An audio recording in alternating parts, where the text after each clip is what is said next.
Newton News is brought to you in part by the Village Bank. Your village, your bank. This week on Newton News. A remembrance is held at City Hall for Linda Plaut. The Sons of the American Legion unveil a monument dedicated to the men and women who have fought the war on terror since 9/11. And Newton in Motion picks up again with NewMO.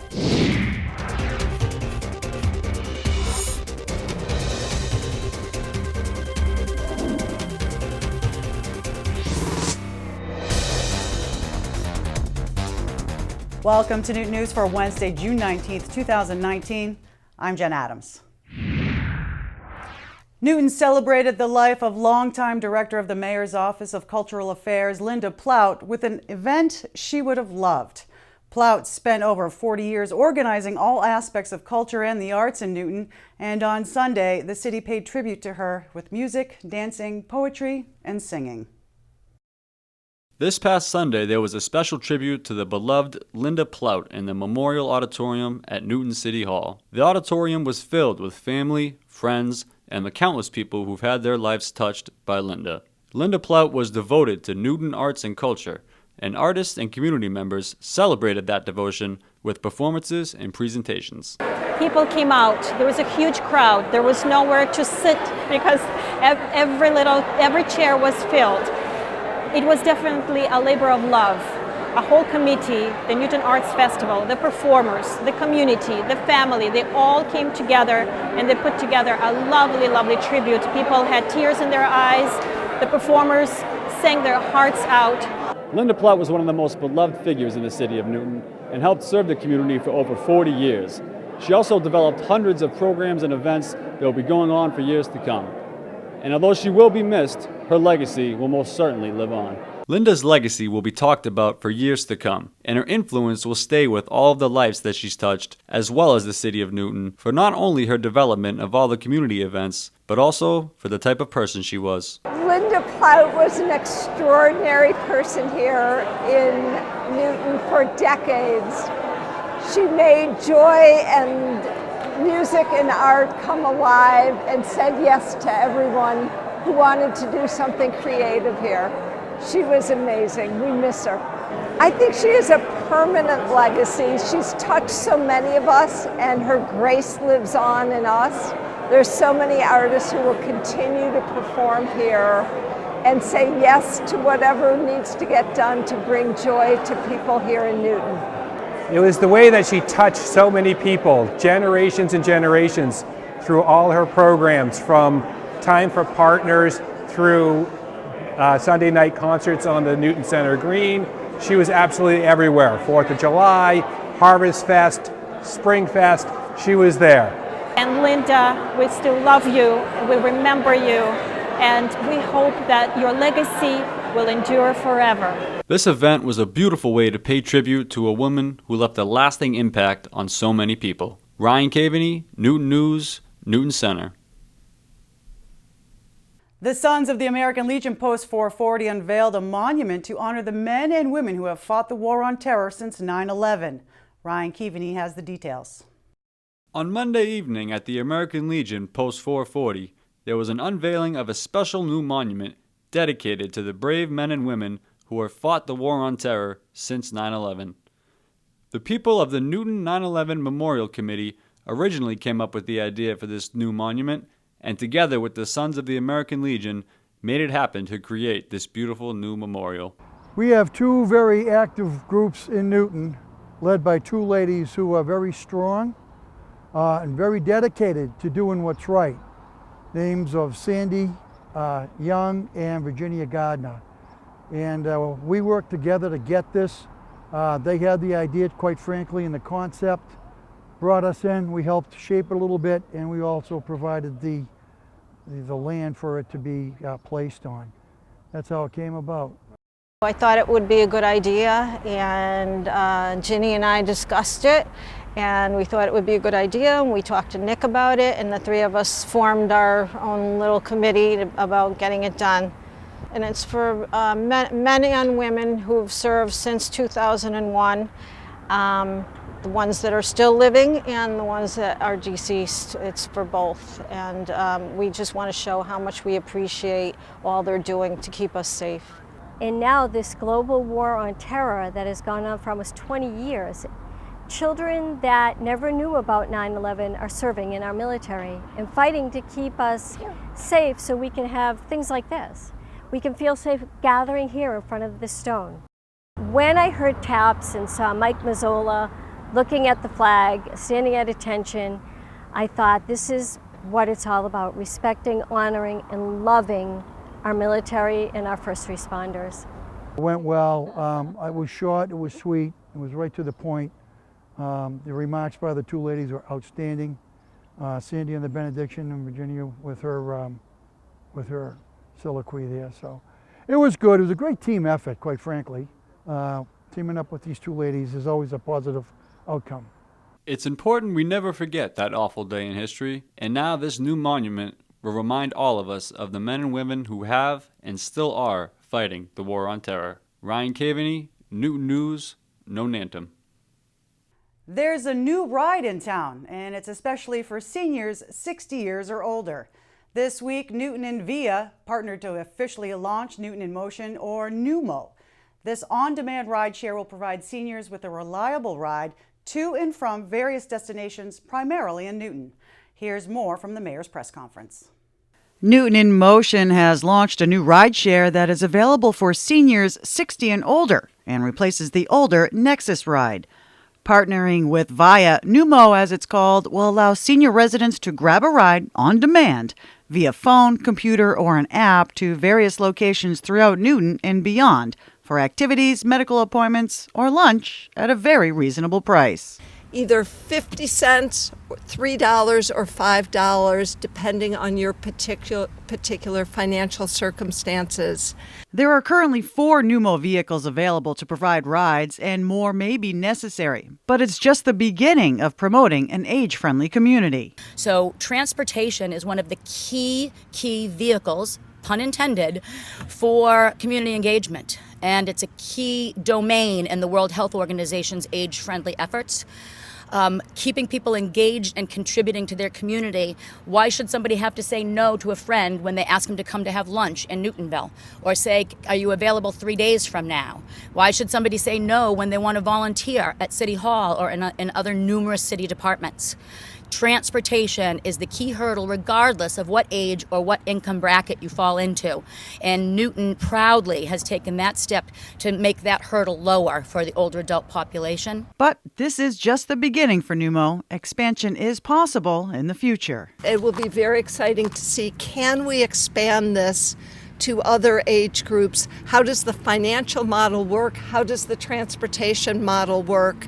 As if it can work for seniors, I'm convinced it may be able to work for others as well. If you'd like to sign up for NewMO, contact the Senior Center at 617-796-1660 to verify you're a Newton resident and that you're over 60.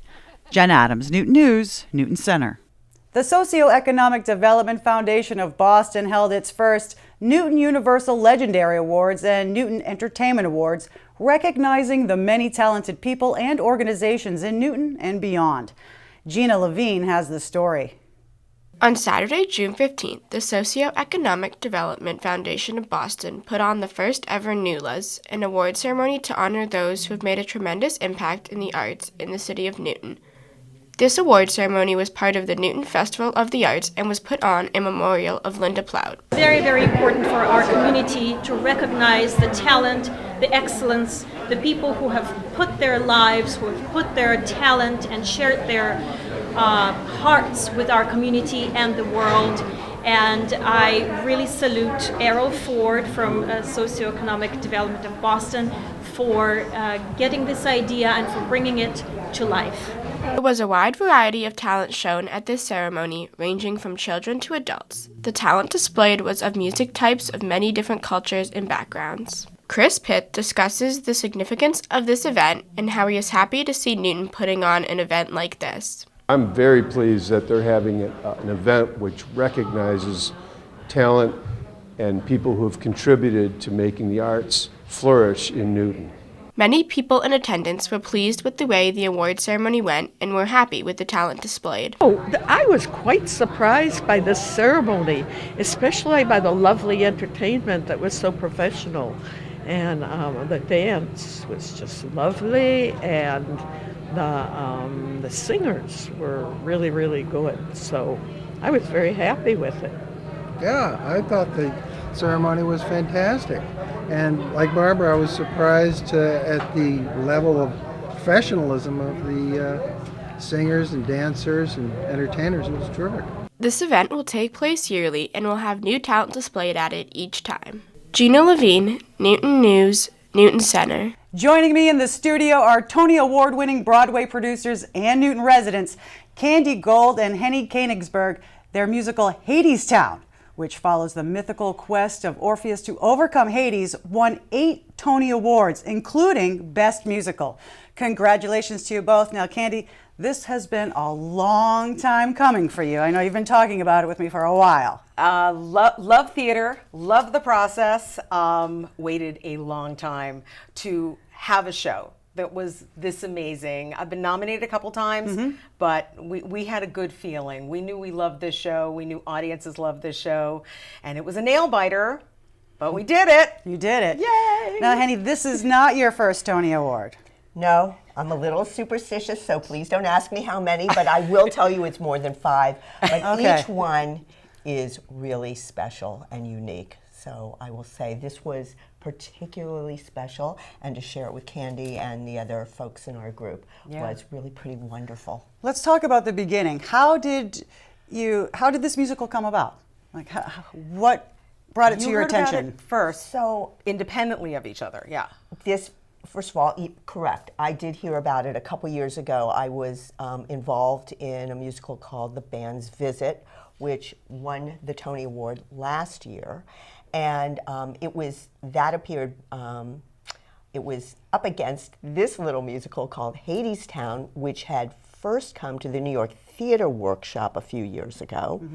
And this had been in development for 11 years. It started out as a concept album that Anais Mitchell wrote. I think, was she still in college? I think she was still in college when she wrote it. She went to Middlebury, and she was from Burlington, Vermont, and she started writing it up there. And would take this as a troubadour on buses all across the country, and showed it to one of the lead producers on the show, and Dale Franzen. And Dale then got, I think Rachel came on board, then our director, and Chavkin, who also won a Tony Award, one of the Tony Awards. And it just grew, and it then went to Canada. It was still in development. Then this past fall, it went to London. Candy and I spoke about this last summer. Yeah. And we said, oh, we have to be part of this. This music is so special. This story is so wonderful, and the voices were incredible. We love the director. We love the direction it was going in, and we wanted to sort of help it get to Broadway. And that's the feeling that you had? Well, that's what attracted you to this? I loved the music, and I fell in love with the music. Anais Mitchell has done lots of concerts at Passim's and lots of clubs in the area, and my involvement was 8 years ago. I went to see Ani DeFranco at the Wilbur Theater, and Anais was opening, and I stood outside with a friend from Newton, and we were listening to the opening act while standing outside, and we said, we should go in. This is really good. Became a fan that night, and then when I was reading about the show, and I said, oh my gosh, that girl that opened for Ani DeFranco is writing this musical, and I read about the history, and I remember very specifically calling Henny and saying, what do you know about this? And she called me back, and I happened to be in an eye doctor appointment at Newton Wellesley Hospital on August 8th, 2018, and I walked out into the hallway at Newton Wellesley and went, how do we get on this show? Work your magic, get us on this show. I love this show, I love this music, I'm a super fan. And she did. Presto changeo, she did. A lot of it is timing. So I had chased the show for a couple of years, and it just, things started to fall into place. I called a friend who had another friend. She was going to London, and it just all came together in December. So it was late in the game. It was late in the game. We were very excited, though. I bet. Yeah. So what was what's it like to work together? Because have you two worked together before? Not on a show. Not We're on on. a show. Well, I was an investor in the band's visit, so Okay. sort of through that, but sort of that together. But no, this was, you know, hourly, daily, if not hourly, phone calls and deals and talking to our group and figuring things out and writing notes. And you see the show and you say, this should be changed, that shouldn't be changed. Let's write to our lead producer. Let's figure out what we do to make it better. And we just had a very collaborative team that all wanted the good of the show, and we worked. And that's exactly what happened. And A lot of talking. Precisely, a lot of talking back and forth. And then, of course, awards season comes along, and then there's you're even more talking. And we're nominated for 14 nominations, correct? And you won 8. It was. So let's pretty go to incredible. that particular night, which was just a couple of weeks ago. Yeah. What was it like to Week see ago. the cast and the crew, you know, being the winner, walking up there and seeing them on the stage? That must have been, you know, amazing to feel that you were a part of this, not knowing that, in fact, that you were going to win, you know, Best Music. You never know. You Nail never biter. know, and you can't count on anything. And when you hear, like, the first award is for lighting design and sound design, and the first female is, you know, winning for sound design, never won before. And then you see the smaller awards, and they start racking up. And I've had that feeling before, and you get hopeful, but you're just sitting there, and because you really can't count on anything. You really never know. There are a bunch of precursor awards, like the Drama League Awards, which Hadestown had won, and the Outer Critics Circle Award. But still, you're sitting there, it's live TV, a live award. So you're building anticipation, and you just sit there and you are celebrating all the other shows that have been nominated as well. It was a wonderful season, actually. Yeah, they looked all great. But for you, Candy, walking up when they said Hadestown wins for Best Musical, you walking up, I guess, kind of bring us through that one, because you've been waiting for this for quite some time. Yeah, I have, and they, God bless, they all know it. I've tortured them. They said, I think I was deep in prayer, and all I kept remembering was, because a lot of our co-producers were in the aisle with me, and I was in the aisle seat, and I just shot up. And I got out into the main aisle, and it was like a tidal wave. Everybody's pushing you forward. And I just keep thinking, don't trip, don't fall, don't embarrass yourself. And then you climb up the stairs, and I realized I sort of couldn't make a place for myself to the right, so I looped around the back and got right up to the front of the stage, and honestly thought of my husband and children. And then there's a moment, you can see it on the tape, where I look out and into the lights, and it was very bright, and that was my Newton moment. That's when I went, everyone's in Newton watching this. I'm doing this for Newton. I wanted this. There's Broadway people were in the room, so I didn't need to do it for them. It was Newton that I was thinking about in that moment. So it was very, very fun. That is fun. So this obviously wasn't your first time up, but it's really exciting each and every time. And I will say, I was standing with one of our partners on the show, and I'm thinking, where's Candy? Where's Candy? I need to see Candy's face. I need to know what that's like. But it is so exciting. It's so thrilling to be up there. And I think of all my investors, and I'm like, there's part of me that's going, yeah, we got a hit, guys. This is really coming home. You know?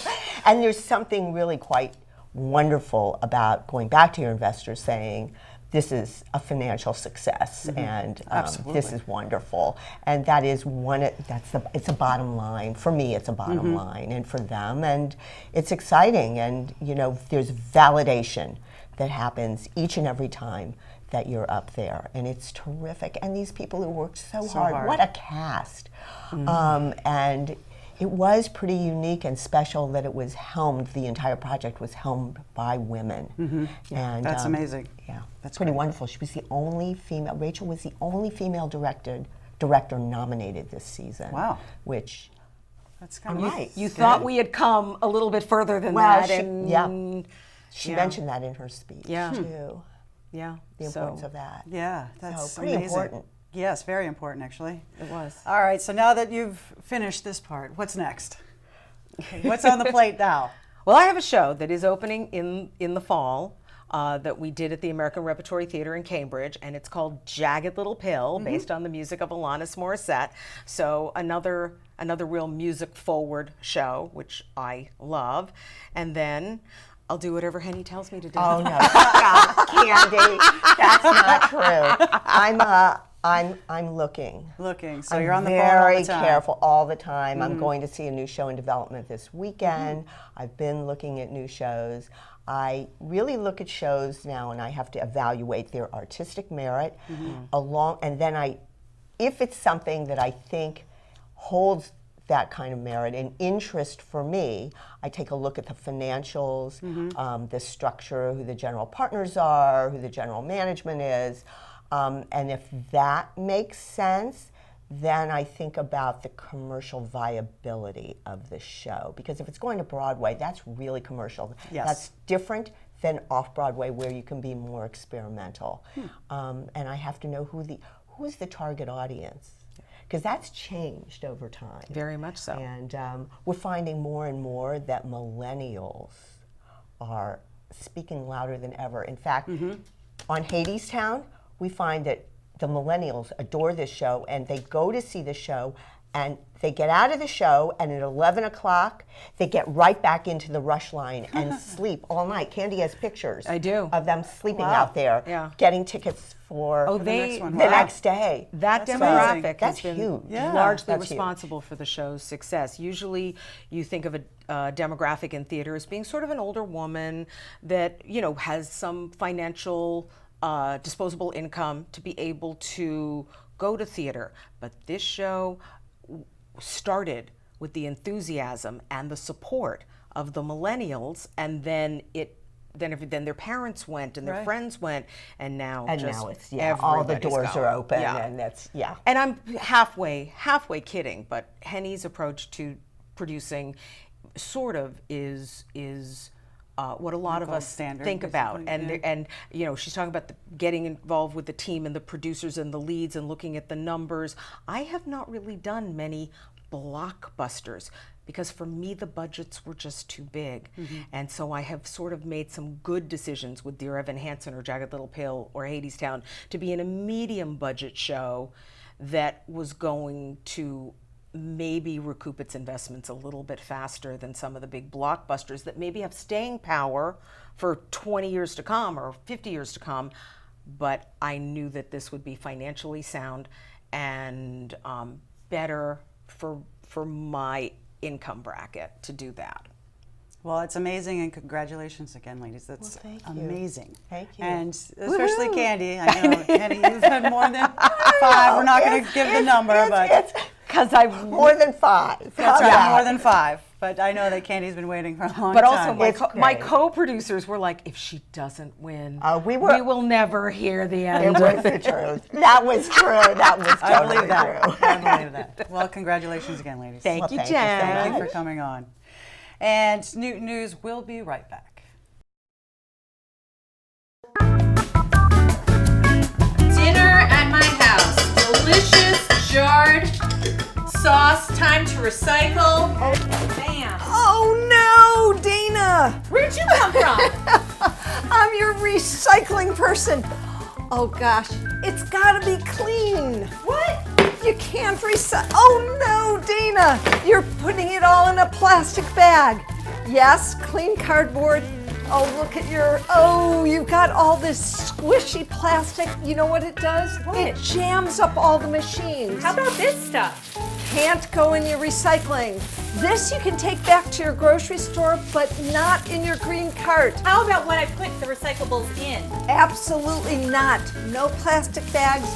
Yes, Something that's like the way that? to do that. Clean it and don't do the plastic bags. Thanks, everybody. Celebrating 40 years of Newton's Farmers Market, dozens of local farmers, restaurants, and others gathered at Newton City Hall to kick off the season and let folks know what's coming at the end of the month. Jason Siegel gives us a glimpse of what's to come for the regular season. To celebrate the 40th year of farmers markets in Newton, Residents and local business owners headed to Newton City Hall on Sunday for the Food, Fun, and Farmers event. Residents had the chance to try a variety of products, ranging from ice cream and bagels to international cuisine made locally. Newton Mayor Ruth Ann Fuller says the event is a testament to the manager of Newton's two farmers markets, Judy Dorr. 40 years tells you that Judy Dorr, who really has been the heart and soul of the farmers markets here in Newton, have done a fabulous job, and people in Newton love to buy local and shop local. Dorr says even though the event is celebrating the history of Newton's farmers markets, the event was targeted towards newcomers. We have 30 new vendors this year, so we wanted to introduce the public to the new vendors that will be coming on Tuesdays and Saturdays, give them an idea, to showcase them off is what we wanted to do. Vendor Blonde Beauchamp, who sold Haitian food, says the event is a great way to connect with customers and other small business owners. I think being a part of this farmers market is just a nice way to meet more people and get the word out there, and also meet the other local vendors, because there's a lot of really great businesses around Boston, and I love meeting other entrepreneurs, so it's a nice way to stay connected. Stephanie Laziska of Wally's Vegetables, who has been coming to the Newton Farmers Market since it opened 40 years ago, says Newton's Farmers Market has always been ahead of the curve. Newton is great at always trying to reinvent things, so that's why they're doing this little thing today. Kelly Wanye of Little Pickens says the farmers market is helpful for businesses looking to stay local. We want to be a grassroots company that grows from the ground up, and we really want to be regionally based, and so we're excited to get to know folks in the Newton community and get to share our product with them. Beauchamp says she is impressed with the Newton community. I'm getting to learn a lot about the Newton customer base, and so far it seems like everyone's very open to trying new things, so I'm excited about that. Jason Siegel, Newton News, Newton Center. Every Friday and Saturday from now through October, the Newton Resource Recovery Center on Rumford Ave is hosting a swap shop. Clear out your clutter and drop off clean, usable items, or take something you can use yourself, all at no cost. Here's more from Jason Siegel. If you are doing some cleaning and are looking to get rid of things you no longer use, or are looking for something new and don't want to break the bank, look no further than the Rumford Avenue Recycling Depot and the Newton Recycling Committee's swap shop. The reason we do it is to minimize the amount of trash and recycling that Newton people throw out. A lot of the stuff that we get rid of is valuable, has great value to somebody, and if we have a system for putting it back into somebody else's hands that can use it. Recycling Committee Chairman Miles Smith says similar programs and events have been going on in Newton for over a decade. He adds that the swap shop is a win for both city residents and the city government. The Newton city government realized that we were doing something of great value to the city, both to the residents in terms of getting rid of and getting stuff, and to the budget in terms of reducing the amount of waste that we have to pay to dispose of, or recycling, because the recycling costs as well. Recycling Committee member and swap shop volunteer Susan Legere says the majority of items brought in are claimed quickly. We estimate that within one day, we see about 3/4 of what come in go happily off to people who want it. Legere says last year's swap shop was also a sweeping success. By the end of last season, we got rid of everything. I think there was like 2 things that we couldn't find. Smith says he hopes the swap shop can be open even more frequently. We would love to have this event open 6 days a week, every day that the recycling depot is open, but we just need more volunteers. People who come tend to love it. They have a great time, they get first dibs at good stuff, and they really seem to enjoy the opportunity to help people look through cool stuff. Legere and Smith say they have enjoyed volunteering from the minute they got involved. I discovered it by accident. I think I was bringing stuff to the recycling depot the end of last summer, and I immediately wanted to get involved. I just think it's the coolest thing ever. Almost no one walks away empty-handed, even when you try, and so it's a lot of fun. Jason Siegel, Newton News, Auburndale. That's it for this week's Newton News. I'm Jen Adams. If you missed any of this week's newscast, you can watch it online at newtv.org. Thanks for watching, and we'll see you next week. Newton News was brought to you in part by The Village Bank. Your village, your bank.